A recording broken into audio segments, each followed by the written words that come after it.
Parents' Rights in Education was conceived in 2009 and became a tax-deductible nonprofit in 2011. In May of 2019, PRE held its first soapbox event, America's Cultural Crisis. Should we stay or should we go?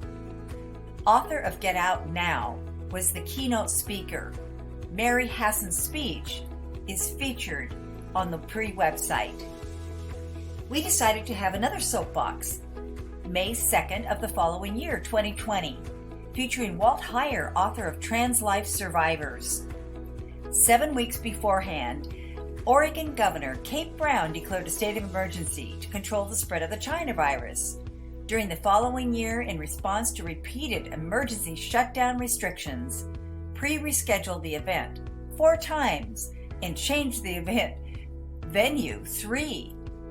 It was renamed the Northwest Safe Schools Summit, and more speakers were invited to present. The result was a day-long dive into the complex issues plaguing K-12 public schools. Because of the unrest and militant violent protests in Portland, Oregon, it was decided to move the location from the Portland airport to a venue in the suburbs. The venue owner was adamant PRE not advertise the exact location until 24 hours in advance, so as to avoid possible negative attention caused by detractors and protesters. We are thrilled to share these videos from the first Northwest Safe Schools Summit in the hopes you will be enlightened and empowered to take action. Please watch them in order, as there is a natural progression you won't want to miss.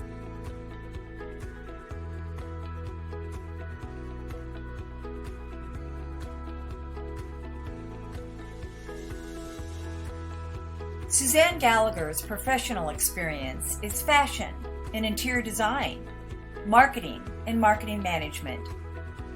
She has been a corporate executive and started a successful art and interior design business, Wall Design Diva, in 1994. Her introduction to politics was in 2004 when she ran for the Oregon House of Representatives, losing by a small margin. No one escapes the reality of life's challenges. In August of 2011, Suzanne was diagnosed with breast cancer only 3 weeks before the 2012 primary. In 1 week after major surgery, she kicked off her state Senate campaign with a flash mob in Director Square, Portland, the day after the Rose Festival parade.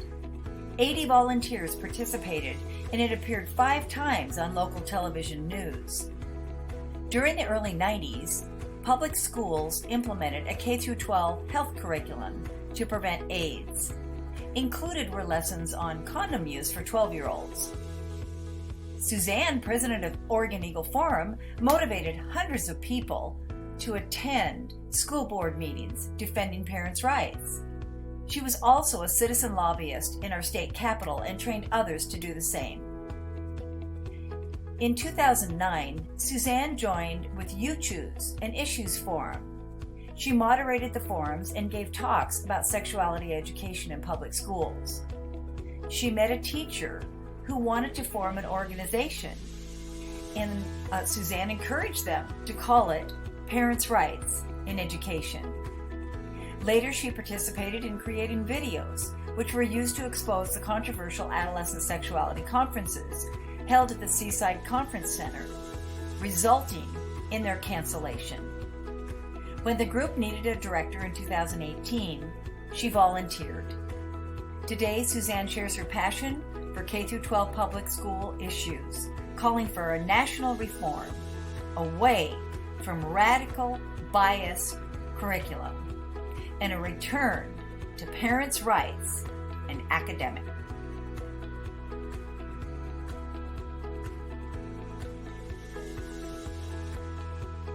It is so great that this day has finally come. We are so excited that you're here. And you know, we're going to share this all across the country. So, yeah, it's time, guys. It's time. Parents' rights in education. We value students.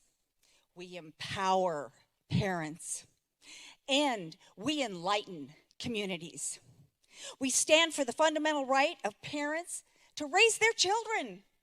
And we firmly believe that children belong to the families. They don't belong to the state. They don't belong to the teachers or the teachers' union or any other bureaucrat.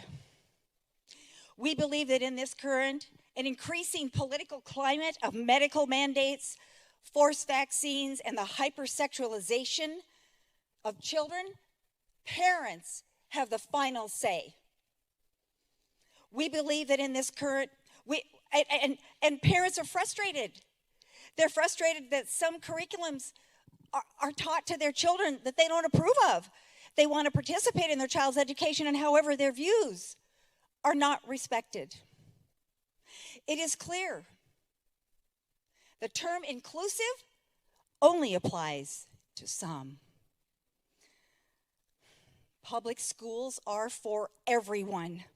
And by law, all children in the United States have a right to a free K-12 public education. School boards admit that they are no longer academic institutions. They are social service agencies. Parents want to be involved in life-changing decision-making with their minor children. But yet, school-based health clinics have brought a new dynamic to the local community. Suddenly, the school nurse is administering examinations, psychological counseling, medications, treatments, and referrals for surgery and vaccines, all without the knowledge or consent of parents. The parent-child relationship has been breached, and parents are shocked when they're confronted with often radical results. We believe that everyone's opinion matters. Political bias cannot be tolerated, and one-sided political ideologies are often promoted and presented as truth without discussion of other viewpoints. Reports of discrimination are shocking. Students have been disciplined and even expelled for representing opposing views, like free enterprise, free speech, and the U.S. Constitution. You know, we all want to protect children from making dangerous choices, don't we? We agree on that. And these are choices which can negatively impact their futures the rest of their lives. However, suggested state curriculum is not medically accurate and age appropriate as required by education standards. Like a teacher telling Salem Kaiser middle school students that oral and anal sex aren't really sex because you can't get an STD or pregnant. What? Medical accuracy is up for debate. Have you noticed? It's up for debate. We're debating medical accuracy? All children are different. I'm reminded of the 8-year-old boy traumatized when he was told by a Hillsborough school counselor he may not really be a boy and could change his sex. Only parents can decide what is age appropriate for their children, especially controversial curriculums. That's why our opt-in policy is the only answer and should be adopted by every school board. They don't need the state or their superintendent to initiate this. That's why we need to change some of the people on these boards, isn't it? We believe that all students should be taught to respect one another, and any form of bullying against anyone should not be tolerated. Parents' rights in education stands with everyone's right to tolerance and respect. But CSE now requires students to accept all choices and all lifestyles as equal and good. Can you hand me a bottle of water? Thank you. Parents' rights in education stands with everyone's right to these things. Thank you. You know, guys, this is a national crisis. It's not just an issue, it's a crisis.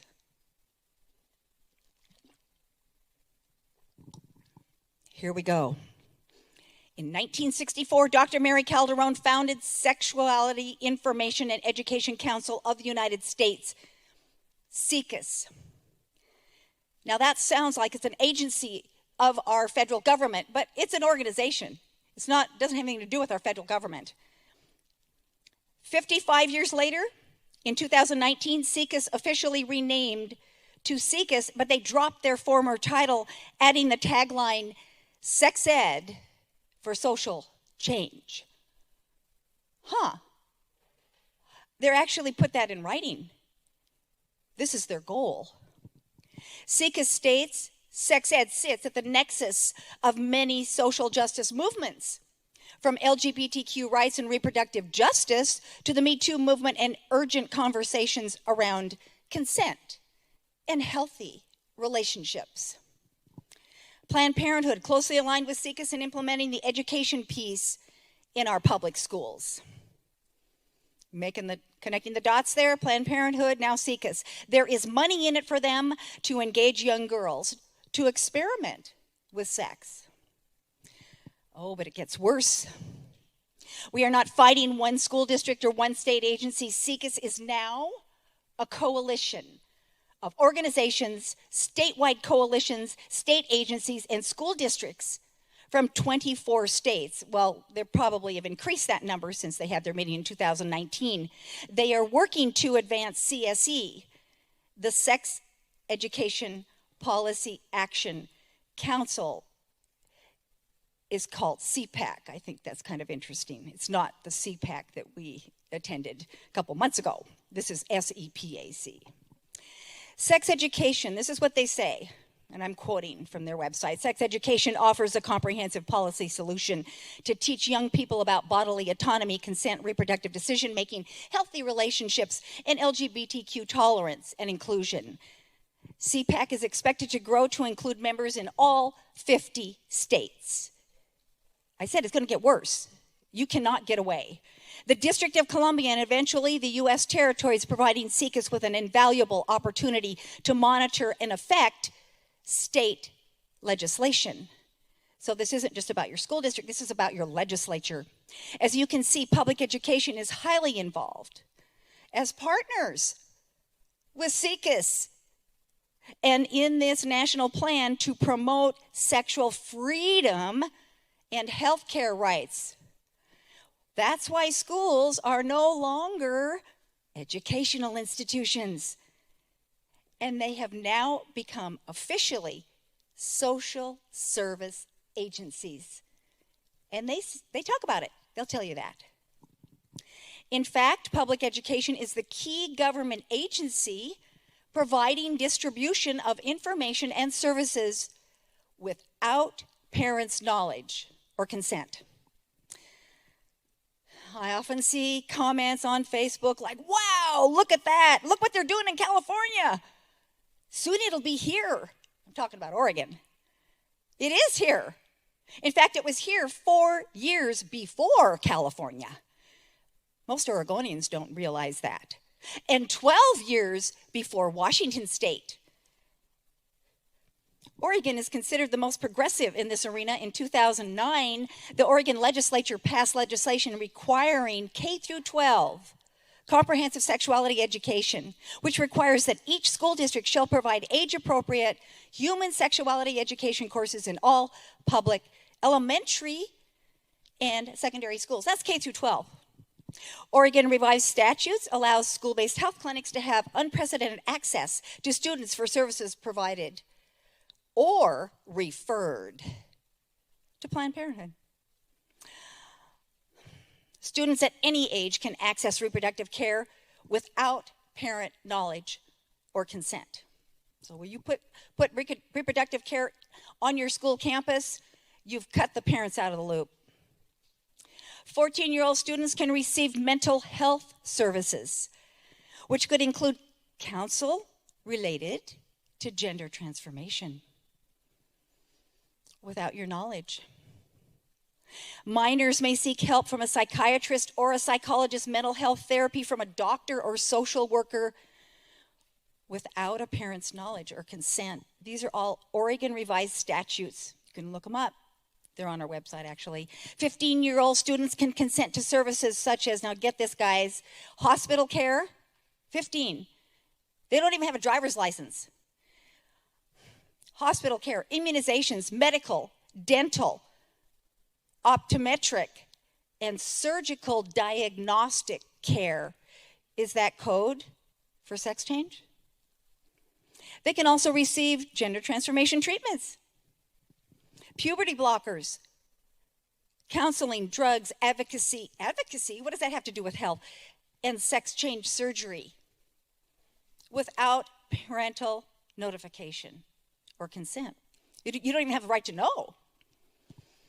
A well child visit at a school-based health clinic, according to the Oregon Health Authority's adolescent well care visits, must include a physical exam, which of course includes a genital exam. So now your 11-year-old can have a genital exam at school without your knowledge or consent. Now, with clinics on middle school campuses. This has to stop. It's got to stop. PRE is now active in Alaska, Arizona, Illinois, Ohio, Oregon, Texas, Washington, and Wisconsin.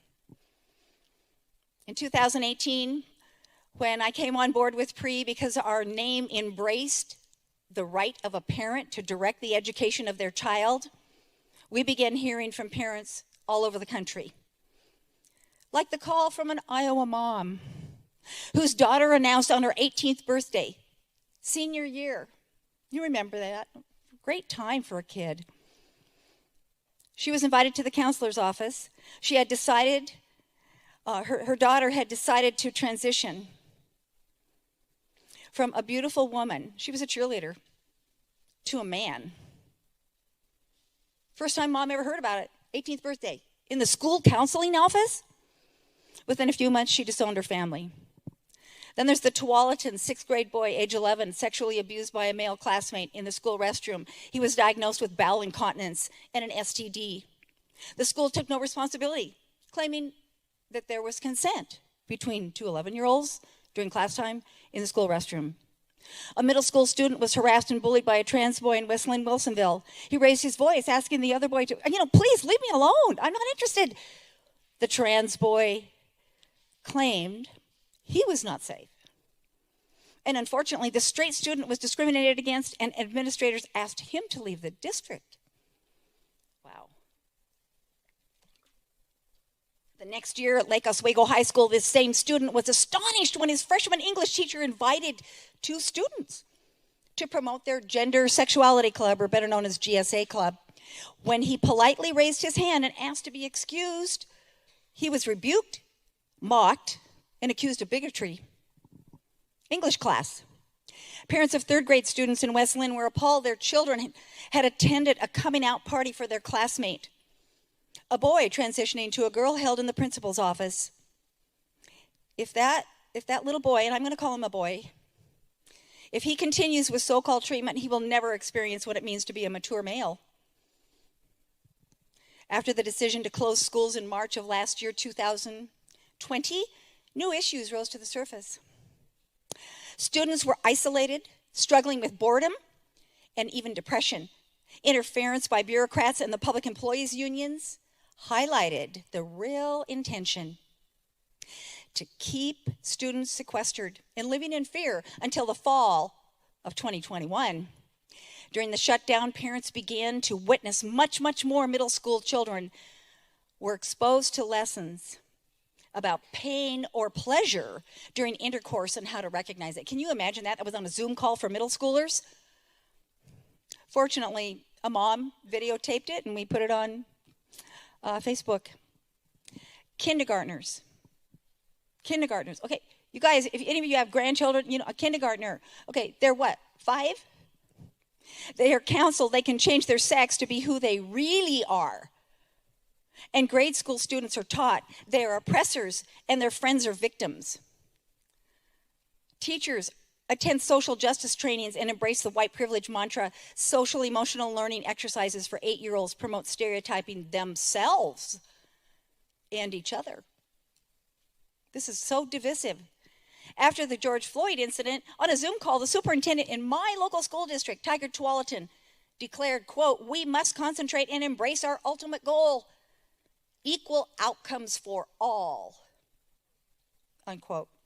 Students led by faculty advisors demonstrated in residential streets wearing BLM t-shirts shouting, "No justice, no peace." They don't even know what they're doing. We added issues tabs to the pre-website, anti-American ed, social emotional learning, critical race theory, and Black Lives Matter. We focused on the link between the summer riots and K-12 education.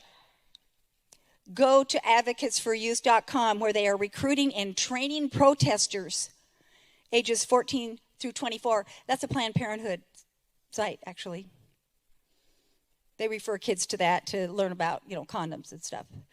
And we covered social emotional learning in depth. This is the latest education fad, teaching students to rely on themselves, their peers, and the progressive culture, not the truths of their faith and their families. Progressive social norms become their moral authority, pre-opposes the whole child concept, including character and ethics education, psychological insights, and group dynamics, and consequentialist. These are long words, aren't they? But what that means is you decide, based on the consequences, what your moral reasoning is. We oppose that. These subjects are controversial and at the very least have nothing to do with education. Nothing. Taxpayers are furious. Education dollars are dedicated for this purpose. What can be done? Well, today our best strategy is to win back respect for parents by taking back our school boards. Yes! Thank you. Our message is simple. School boards, listen to the parents. You work for them. They're the ones having the children. They're the ones who are the backstops for their kids, and they're sending them to school, and you're not paying any attention to what the parents think, what they want their kids to be taught. According to Oregon law, legal status of school districts, pursuant to law, district school boards have control of the district schools and are responsible for educating children residing in the district. They have a responsibility. They need to know what is being taught to the kids. Some of them are told by their superintendents that they don't even have the right to look at curriculums. They just pass it. We are starting at the local level with our school boards. These boards are the elected governing bodies who decide policy, and they select curriculum, and they have drifted away from their responsibility to represent the community and the parents. School board members legally have the power. They have the power to create and change school policies, and yet superintendents encourage members to comply with requests from state superintendents of education. Not all of them. You're going to meet one today who's a great one. There are some good ones. And teachers' unions. And the teachers' unions will harass and threaten. We are asking school boards, who do you represent? The Parents' Rights in Education Proclamation establishes an understanding between school districts and their communities, and it's time to reestablish parents' rights in education. We have a right. Public schools are for everyone, and we've committed to equality, real equality, and equal protections for all parents and all families. Please stand with us. Speak up and join our cause. Parents' Rights in Education is a tax-deductible nonprofit organization. We rely solely on contributions from individuals. We have no full-time salaried employees. We're like you. We're volunteers. Without that support, we cannot continue. Thank you so much for joining us today. We look forward to this time together.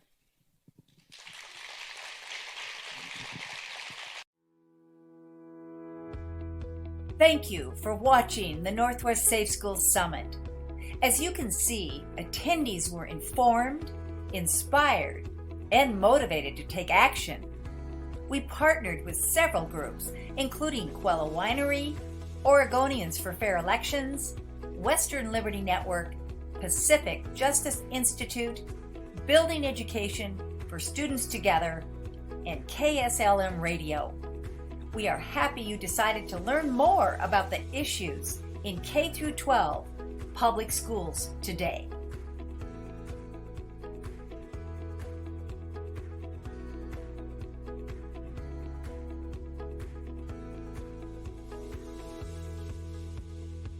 It just makes sense. Activism can be enjoyable when you are surrounded with like-minded people. And together, we win. We invite you to visit our website, parentsrightsined.org. Take a look around. There are issues pages just for our state chapters because state laws are different. Join us. Make your voice heard. Is always best when you are with others. Submit the online chapter form. You will also be added to our email list. We help with training, information, branding, and contacts. Like us on Facebook. For the most current news, follow us, comment, and of course, share. Join a pre-Facebook group in your state or local school district. Subscribe to the podcasts, Parents' Rights Now. These are not meant to be entertaining, but provide valuable information, catching you up on the issues quickly.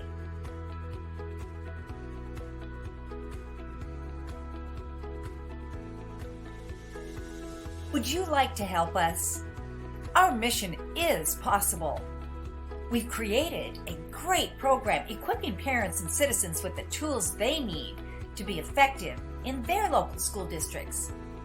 Join the 12 by 12 Club, our small monthly giving program. All donations are important and appreciated, but we know that you have expenses and family obligations, especially if you're a parent. You can do the most by giving a small amount every month. Just $12 a month will go towards our operational expenses and allow PRE to host another summit. Parents' Rights in Education is a tax-deductible 501c3 organization. Donate online or send a check to the address shown here. We are engaged in a war for the hearts and minds of our children. The left has taken control of the K-12 government school bureaucracy, using local public schools for distribution centers to change the culture. Their ultimate goal is to annihilate the constitutional republic of the United States by dismantling the nuclear family and destroying the Christian church. Your contributions are more necessary now than they have ever been.